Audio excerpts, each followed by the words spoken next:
ధర్మశాస్త్ర క్రియల మూలముగా ఏ మనుష్యుడును ఆయన దృష్టికి నీతిమంతుడుగా తీర్చబడడు.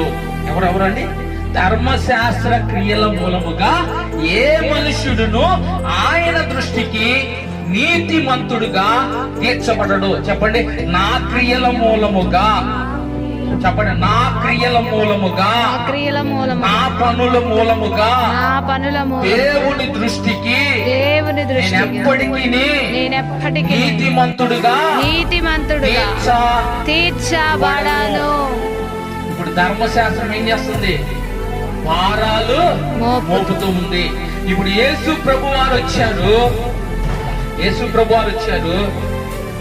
మనుషుల మీద ఉన్న భారాలను ఆయన మీద మోపుకుంటారు. హల్లెలూయా. చెప్పండి, మనుషుల మీద ఉన్న